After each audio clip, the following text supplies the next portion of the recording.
I had 2 years to go. I said, wow. And she sells books in the gallery. So she has a very select collection of books that she's been selling in the art gallery. That's why she's a total cultural institution. Right?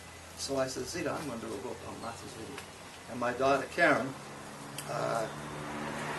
said, yeah, Daddy, you're the one to do that book. You're the one to do that book. And so quietly, secretly, only Zita and my daughter Karen knew that I was working on this book, doing the research, gathering all the photographs that we talked about yesterday, and doing the writing for about a year and a half. I didn't let it be known that I was doing this because once something like that gets out, everybody wants to know, well, why is he snooping around? Why is he asking for this? Why is he wanting to talk with this people? I had to talk to a lot of people, so I didn't really let people know what I was doing. But that's the story of the history behind that book. And so it came out and was ready for book signing and celebration July 4th, 1999 at Cousin Rose Gallery. So people want to know, how come you decided to do that book? Why did you do it? When did you do it? That's the story behind the book. It's connected with Zita Curran's Cousins and Cousin Rose Art Gallery. Other institutions, Sharon Cottage. I don't think we talked about Sharon Cottage. Sharon Cottage is the oldest continually operating African-American business on Martha's Vineyard, going back to the early 20s. A gentleman by the name of Charles Sherrill came onto this island, maybe the end of the first decade of the 1900s, with black and white Baptists, church members in the greater Boston area, to worship in the Baptist Temple Park over here in East Job. And Charles Sherrill fell in love with the Highlands and with Oak Bluffs, and he found a way to situate himself permanently on this island here in Oak Bluffs, and followed him away. He came from Virginia. He taught at Hampton Institute. He was an ex-slave. He had gotten his freedom by joining the Union forces in the Civil War. He migrates to Boston with his wife Henrietta, and he begins to work in 2 upscale Boston restaurants. Black waiters at that time, like Pullman porters, did quite well with their tips and their salary and so on. And so he began to buy little plots of land here in Oak Bluffs, okay? And he kept buying more and more pieces of land, and he kept building and building and building. And by 1920, the early 1920s, he had built a very large cottage with 3 rental units people could live in, and 4 studio apartments that exist today right here in Oak Bluffs. And he opened it up as the first African-American guest house, probably on the East Coast, north of the South. That business continues today, all through the summer. The Sharon Cottage today, have you been to Sharon Cottage? Have you ever seen it? I can't recall about that. I know that your wife Karen probably has been there and seen it. And today, the Sharon Cottage is owned and operated by the granddaughter of Charles Sherrill, Doris Jackson, who's here on the island right now. She lives outside of Boston. She's 96 years old, and she's been working and maintaining that building with the help of family members, more specifically her daughter, Charles Sherrill's great-granddaughter, Lee Jackson Van Allen. And I know she's a good friend of your wife, Karen. So here we have the granddaughter and the great-granddaughter operating and managing this Sharon Cottage as a business right through the summer after all these years. That is truly an institution. It's legendary, Sharon Cottage. Other institutions. Any others you want to ask about? The church. Let's talk about the church. Well, I'm sure the church got to be an institution. They're an important part of black history on this island. Bradley Memorial Baptist Church was a year-round, full-time black Baptist church. Started in 1908 and continuing up until about 1954. Okay?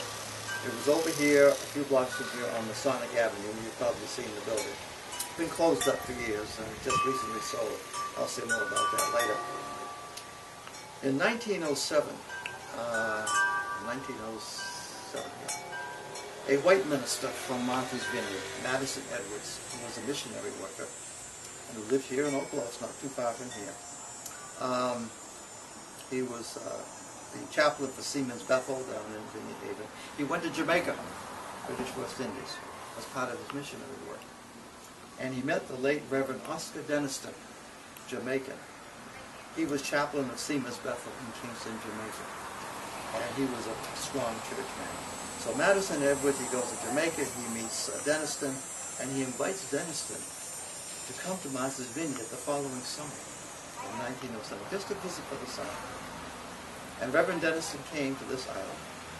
And at the time, there was a building on Masonic Avenue, the building we're talking about, which became the church, owned by a Susan Bradley, Ms. Susan Bradley, a very wealthy lady who did missionary work, okay? And he worked with her that summer. We had a large number of black working class people coming into the Martha's Vineyard during those summers, so there was work to be done with the part-time workers who were coming. So he worked with her, with the people of color who was here for the summer and needed social services. And she said to Reverend Denniston, before he left to go back to Jamaica, that if you move your ministry here to Martha's Vineyard, I'll give you this building. The building is standing over there right now. And he took her up on it. He came back here in 1908 with his family at the time, wife and children, and occupied that building. His family lived on the second floor, and he established Bradley, in her honor, Memorial Baptist Church. It was a year-round Black Baptist church, and continued until he died in 1954. I could say a lot more things about the Reverend Denniston, but it's the institution, it's the church. And there are pictures of Reverend Denniston, the church, and even the Sunday school classes that we hear during the summer are pictured in my book. And yesterday we talked about photographs, so we can document some of that activity and what happened just by looking at the large groups of children that were in Sunday school classes here in the summers in the 20s, 30s, 40s, into the early 50s. So Bradley Memorial Baptist Church no longer exists. The building is still there. It's just been sold into private hands. That's another whole story, but a very important part of our history. Now, on Dukes County Road, just before you get to Masonic Avenue, you take a left. There's a kind of nondescript, small, one-story flat building, all about the length of this house, perhaps, from front to back, okay? Maybe as wide as this house, maybe about the size. It was a Pentecostal church, part-time, summertime only, called the Gospel Tabernacle. Started by the Reverend Robert Johnson and his wife, Scotta Bertha Johnson. She called herself Reverend too. They were not trained in the ministry. They were part of that working class that came here because of the summer jobs and the summer work. Robert Johnson was a caretaker. He was a carpenter. He was a house builder. She worked in service as a domestic. But the two of them, Bertha and Robert, decided there needed to be a small chapel for the Pentecostal worshipers that were here during the summer. And so he built this church that's still standing on Dukes County Avenue today. And there's a picture in my book showing the Reverend Mrs. Johnson in the pulpit, in her gown, in her robe, with her hands up, directing the prayer services. So we've had two very historic, important black churches here on this island in the past. Okay. Today, people ask me, well, is there a black church on the island today? An AME Church or whatever. I say no. Black people, people of color, go to churches all over the island. So those are two historic institutions that are an important part of our history, and very exciting and very important history. Well, Bob, before we conclude this interview, tell us about your tour and how much you charge so that the word can get out there that we have a black tour on Martha's Vineyard that people can come looking forward to seeing. Well, let me say one thing, to be honest with you. The demand for my taking people on the tour, I started this about 4 years ago, 4 or 5 years ago. The demand has gotten so great that I've really had to put it down a few pegs, okay? I'm fully retired. I've been retired for a long time. I've been doing a lot of things in retirement. But I don't want that to consume me, and I tell you, if I met all the requests that I get on the phone to take people on the tour, I'd be dead by now. But I'm not doing as many this year. But anyways, the tour, it used to be a riding tour. I used to take people around, and it took almost 3 hours. We go to the black churches, we go to the Inkwell, et cetera, et cetera. But I've had to shrink it down to a walking tour, so people have to be able to walk at this point. But we start in the Martha's Vineyard Campground Meeting Association, where the tabernacle is, the gingerbread houses. That's where we start, because there's black presence and black history tied up with the beginnings of that religious community back in the 1800s, so that's where we start. Okay? Then we move over to the harbor and into East Chapel. and we look at a number of homes and houses, Baptist Temple Park. So it's a walking tour now for about an hour and a half. But, and how much does it cost? Well, it varies. Depends on the size of the group, and how many children there are, and so on. It varies.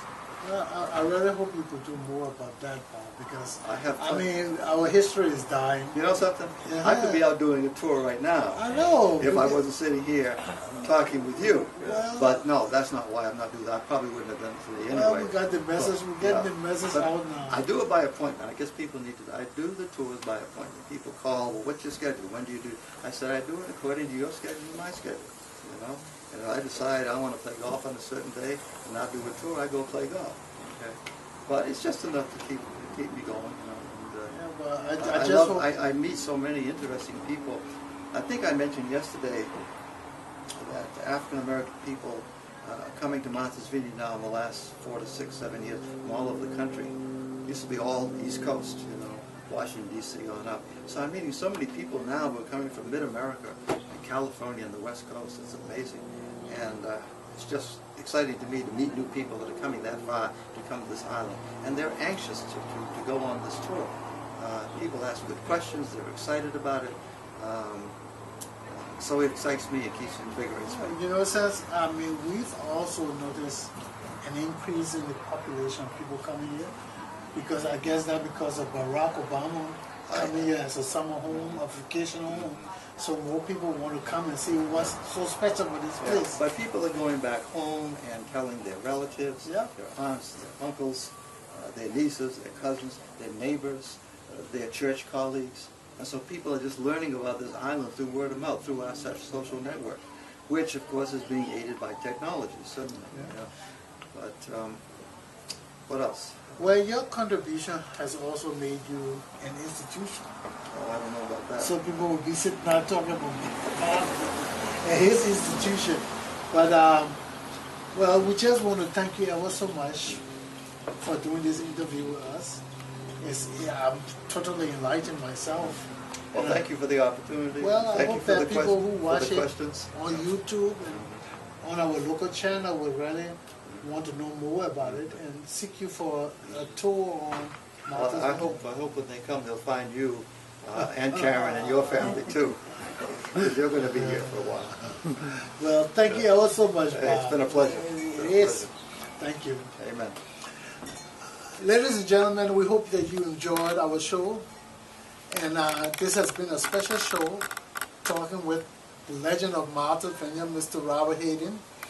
And we hope that you will watch our show again. We thank you for viewing, and we look forward to serving you in the near future. Have a good day.